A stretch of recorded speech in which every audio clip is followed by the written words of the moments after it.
Hi friends, ఈరోజు మనం మంచి టాపిక్తో మీ ముందుకు వచ్చాను. ఆ టాపిక్ ఏంటంటే బెత్తం వాడని కుమారుడు తండ్రికి ఏమవుతాడు అనే విషయాల కోసం మాట్లాడుకుందాము. మరి బెత్తం అంటే ఏంటి, అసలు బెత్తం ఎందుకు వాడాలి, కుమారుడిని ఏ విధంగా పెంచాలి అనే విషయాల కోసం మనం మాట్లాడుకున్నాము. కుమారుడిని కుమార్తెని ఏ విధంగా పెంచాలి ఆ విషయాల కోసం మాట్లాడుకుందాము.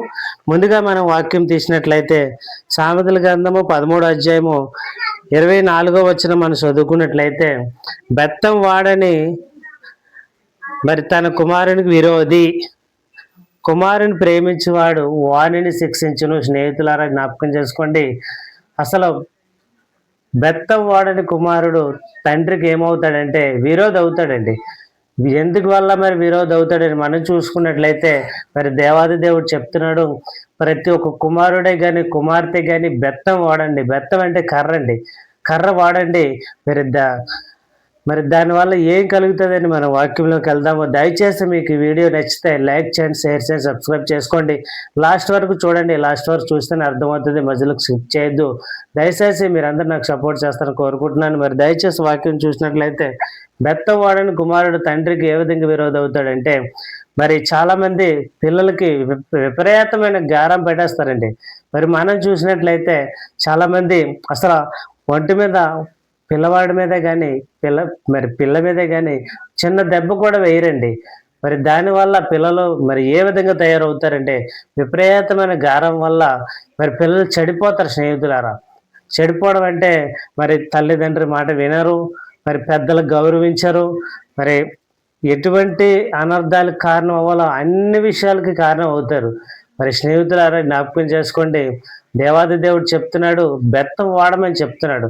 మరి కుమార్తె కాదు కుమారుడే కానీ బెత్తం వాడండి, బెత్తం వాడితేనే తప్ప వారు క్రమశిక్షణలోకి రారు అని దేవుడు చెప్తున్నాడు ప్రతి ఒక్కరికి. మరి చాలామంది తల్లిదండ్రులు చూస్తాము, వారికే ఉన్నట్లు పిల్లలు ఇంకెవరికి లేనట్లు ప్రవర్తిస్తారు, అసలు బెత్తం వాడరండి. మరి ఆ విధంగా వారిని పెంచడం వల్ల వారి తల్లిదండ్రులకి ముళ్ళులా తయారైపోతారు పిల్లలు. ముళ్ళులాగంటే మరి వారి మాట వినకపోవడం, వారి పిల్లలకు నచ్చినవి కొనమండము, మరి పిల్లలకి నచ్చినట్లు ప్రవర్తించడం, వాటి వల్ల మరి పిల్లలకి వారికి నచ్చినవి కొనడం వల్ల వారికి అనారోగ్యం పాలైపోతారండి. చాలా విధిగా అనారోగ్యం పాలైపోయి మరి తల్లిదండ్రికి విసుగు పుట్టించేస్తారు. మరి స్నేహితులారా, అది దేనివల్ల అలాగ పిల్లలు తయారవుతారంటే, మరి పిల్లలకి బెత్తం వాడరండి, క్రమశిక్షణలో పెంచరు, వారికి భయం చెప్పరండి. స్నేహితులారా ప్రతి ఒక్కరు జ్ఞాపకం చేసుకోండి, పిల్లలు ప్రతి ఒక్కరు చిన్ననాటి నుంచి వారిని ప్రభు యొక్క శిక్షలో బోధలో పెంచమని దేవుడు చెప్తే, కానీ చాలామంది మరి దేవుడు నమ్ముకున్న వారే లోకంలో పెంచుతారండి.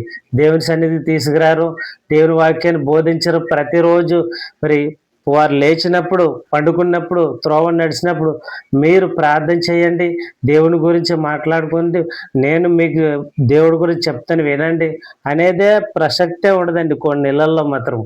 మరి ప్రియమైన దేవుని బిడ్డలారా, పిల్లల్ని మరి ఏ విధంగా పెంచాలో మరి వాక్యం చెప్తుంది. మరి ఒకసారి మరొక వాక్యం తీసుకున్నట్లయితే సామెతల గ్రంథం 23వ అధ్యాయము మరి మనం చూసినట్లయితే 13వ అధ్యాయం చూసినట్లయితే, నీ బాలురను శిక్షించుట మానకము. స్నేహితులారా, బెత్తంతో వాణ్ణి కొట్టిన ఎడల వాడు చావకుండును. మరి దయచేసి దేవుని పిల్లలారా జ్ఞాపకం చేసుకోండి, బెత్తంతో కొడితేనంటే వాడు చావడంటండి. చావడం అంటే పూర్తిగా శరీర ప్రకారం చచ్చిపోవడం కాదండి, అంటే ఆత్మీయంగా చావడు, ఆత్మీయంగా బ్రతికే ఉంటాడు, శరీర ప్రకారం చనిపోతాడండి. ఆత్మీయంగా బ్రతకడం అంటే దేవునిలో ఎదుగుతాడండి బెత్తం వాడడం వల్ల. మరి అలాగే నీ బాలురని శిక్షించడం మానకం అంటే వారిని శిక్షించాలండి, వారికి పని చెప్పాలి, ప్రతి పని చెప్పాలి, చిన్ననాటి నుంచి వారు చేయగలిగే పని చెప్పాలండి. మరి బాలురు ఆడపిల్లలు అయితే ఆడపిల్లలకు సంబంధించి పనులు చెప్పాలి, మగ పిల్లలు అయితే